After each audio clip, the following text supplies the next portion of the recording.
Mas antes de entrar no tema desse programa, por que você acha que tem tido um crescimento absurdo de canais comunistas, né? Aqui no Brasil, principalmente. E se você acha que a ideologia da pessoa que estuda ou se propõe a falar história, ela é normal existir, porque as pessoas têm opiniões, e o quanto isso pode estar permeando as opiniões e os vídeos e os estudos da pessoa. Entendi. Assim, Vilela, eu sou um cara pró-liberdade de expressão. Eu acho que ter canais comunistas... Faz parte do jogo. Faz parte do jogo. Eu não tenho absolutamente nada contra. A galera sabe que me acompanha. Eu sempre fiquei na minha. Sempre fiz meu trabalho na minha. A galera sabe como eu coloco tudo de mim em cada vídeo que eu faço. Então, não vejo problema nenhum. Eu acho que é interessante até que surge essa oportunidade de ter canais que tentam propagandear uma ideologia, porque a gente tem como contrapor com estudos históricos e reafirmar o que a gente já sabe por anos na academia. Sabe? Então, assim... de certa forma, o que eu vejo esses canais crescem, assim, por exemplo, a gente pode fazer uma comparação rápida, no sentido de extremismo, é a mesma coisa do terraplanismo. Tá. Lembra quando surgiu os terraplanistas? Eles bombaram, né? Pô? Tipo assim, cara, terra plana, que parada é essa? Terra plana? Mas como assim? Voltamos a falar de terra plana, né? Isso é coisa de Idade Média, antes da Idade Média, né? Então chamou atenção, né? Vídeos, às vezes, com muitas visualizações, inclusive. Aí, de repente, veio uma galera falando de golpe de Estado. Não, a gente tem que dar um golpe de Estado, pegar nas armas. A gente tem que derrubar o governo pelo proletariado, falando de revolução. Isso choca, né? De certa forma, isso choca. Porque, uma quebra, né? Isso choca muitas pessoas. Choca, inclusive, a esquerda, né? E sim, porque nem todo mundo da esquerda é desse jeito. Não, inclusive, a gente tá no meio de uma guerra civil entre esses canais, inclusive. Tá tendo uma briga entre eles agora, Oh, meu Deus do bem céu. grande, do Gustavo com os outros canais aí. Eita, cara, Gustavo Machado e outros canais. Não, Porque tanto são visões diferentes dentro desses canais, mesmo tem visões até conflitantes. Né? Tanto comunista que eu até brinco com a galera, tem mais web comunista do que proletário no Brasil, meu amigo. Esses caras estão dando mole em não tomar logo o Estado à mão armada, porque... Tem assim, muita gente já, né? Mas assim, brincadeiras à parte, é isso. Eu acho que faz parte do jogo democrático a galera se manifestar, não tem absolutamente nada contra. Eu faço os meus vídeos, todos os meus vídeos que eu fiz sobre o assunto, de maneira geral, era para me defender de ataques, né? Mas, de qualquer forma, acima de tudo, é para informar, né? Para informar o público. E Vilela, é o seguinte, cara, eu já Mas você acha que reparei... sempre vai ter viés?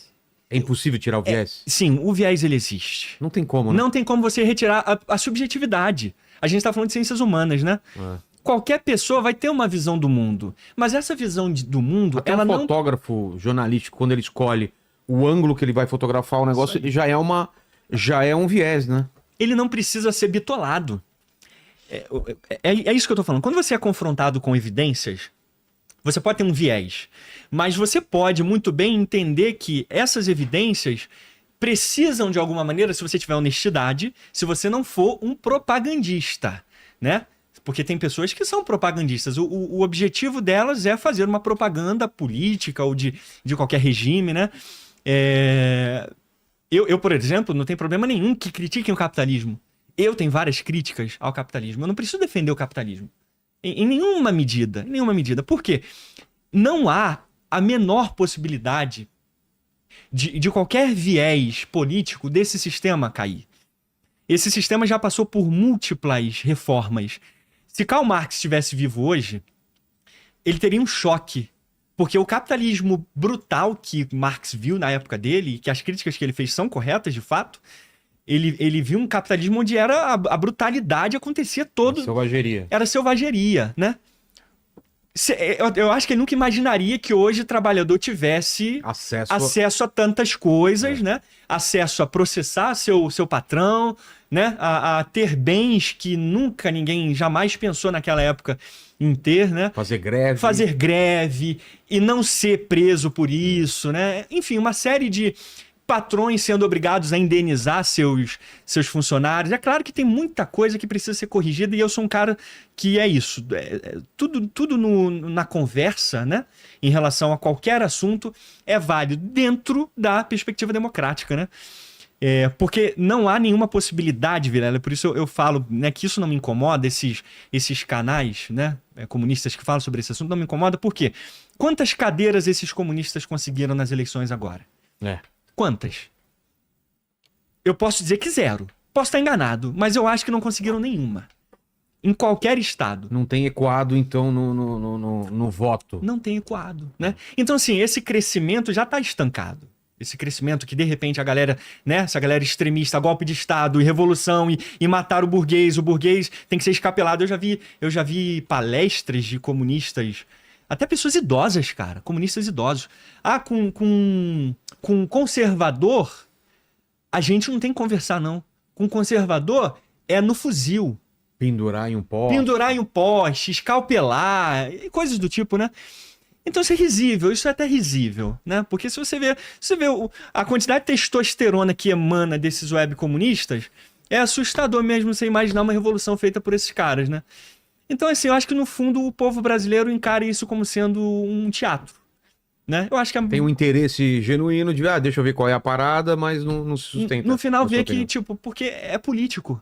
No final... sim, tudo é no política. final é política. Claro. No final sai o conservador, sai o capitalista, vai entrar um comunista que é corrupto, que vai fazer uma desgraça na vida das pessoas. É só olhar a história. Se você olhar a história, o meu livro ele ajuda muito nesse sentido. Se você olhar a história, você vai ver a quantidade de resistência e de brutalidade que foi feita. Então o povo não vê milagres acontecendo, de repente vai virar uma chave e o sistema vai melhorar. Não. Então, eu diria que o povo tem muito mais ódio de político do que do patrão, cara. Sim. Você concorda com isso? O que você acha disso? Concordo. Eu acho que o povo brasileiro, eu diria povo da América do Sul, dos países mais pobres, vamos dizer assim, eles têm muito mais ódio e desconforto com o político do que com o seu patrão, cara. Mesmo que seja uma grande empresa, o cara que detém os meios de produção, eles têm muito mais ódio do político. Então eles sabem que vai sair um e vai entrar outro. Então a dialética histórica, a história sendo analisada diacronicamente, o povo, por mais que não entenda o que é socialismo, o que é capitalismo, ele sabe que é mais do mesmo. Né? É basicamente mais do mesmo. E o comunismo... No dia ele vai querer segurança pra rua dele, pro bairro dele, vai querer ter uma escola boa, onde vai deixar os filhos, é isso que importa. Ele né, não acredita que vai mandar, Vilela. O trabalhador não acredita que em algum momento da história ele vai mandar em qualquer coisa. Ele acredita, é por isso que nas eleições aqui o Marçal teve esse crescimento absurdo. Porque o que ele acredita é que, já que o governo não tá nem aí pra mim, eu vou eu mesmo empreender. Quero vender minhas paradinhas, eu quero controlar minha grana, eu quero eu mesmo pegar essa grana e eu quero decidir o que fazer com ela. Não quero que o governo fique mordendo minha grana e falando, você não pode isso, você tem que pagar isso, pagar esse... Então isso é um movimento que já tá acontecendo. E a esquerda não tá se ligando, perfeito, cara. Não tá ouvindo a voz da rua. Você vê o crescimento, isso é engraçado, você vê o crescimento da tal da extrema esquerda na Europa? Extrema direita na Europa? Sim. Tipo, agora a Europa é extrema direita. Cadê o comunismo na Europa?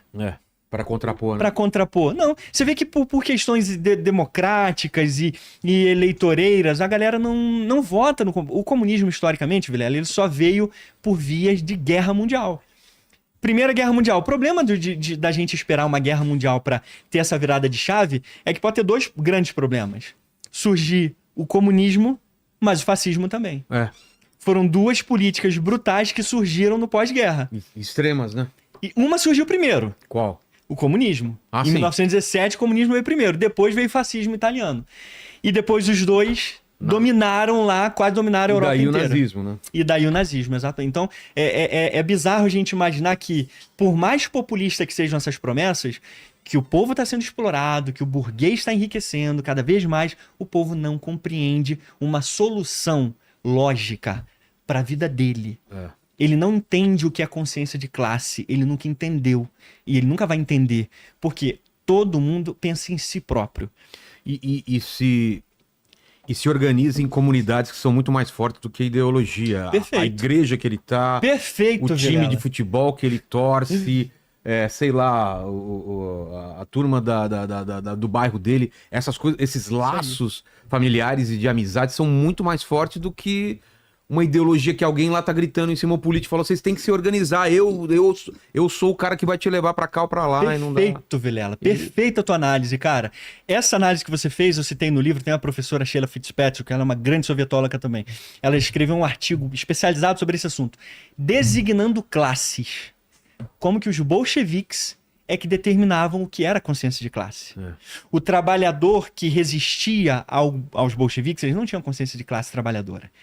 Eles eram sabotadores.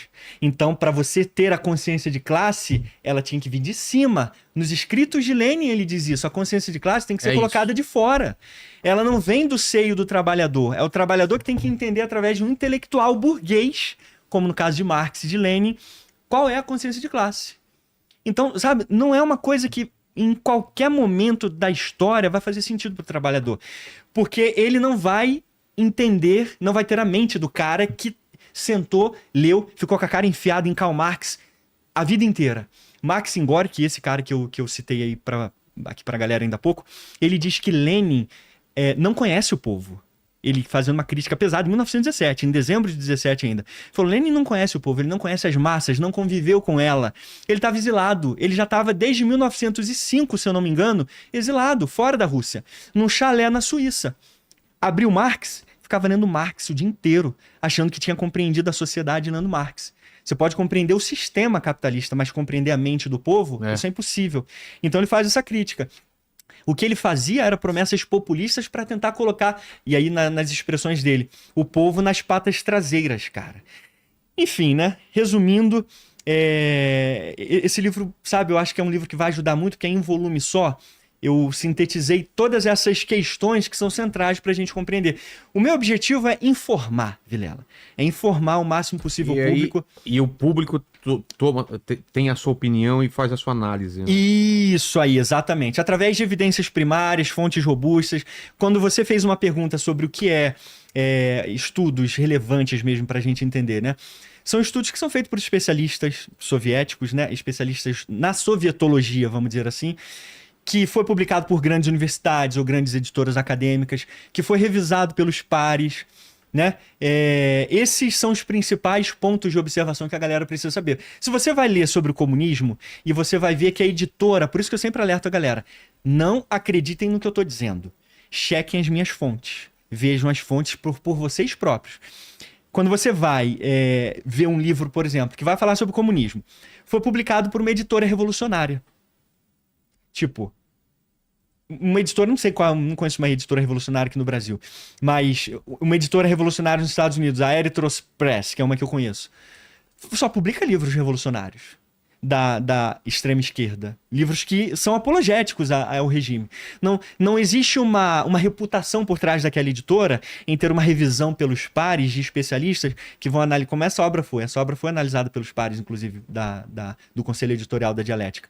Então eles analisam, veem as fontes e vê se está, sabe, de acordo com o que a gente está mencionando ali das fontes. Então a galera precisa entender isso, cuidado com as fontes. Às vezes é muito comum a galera vir com um documento primário, de repente, pá, aqui um documento primário que comprova exatamente o que eu estou falando. Quem validou esse documento primário? Porque falsificação na União Soviética rolava torto e direito durante os 70 anos. Eu vou citar, inclusive, nessa nossa conversa aqui, como que Stalin falsificou descaradamente documentos, sabe? Para tentar esconder a tragédia que estava acontecendo lá. Então, sabe, cuidado, a galera ter cuidado realmente com as fontes e ver quem são as pessoas. Se é um cara que já se diz abertamente, eu sou comunista, é publicado por uma editora comunista, a chance de ser uma propaganda ideológica é muito grande. Exato.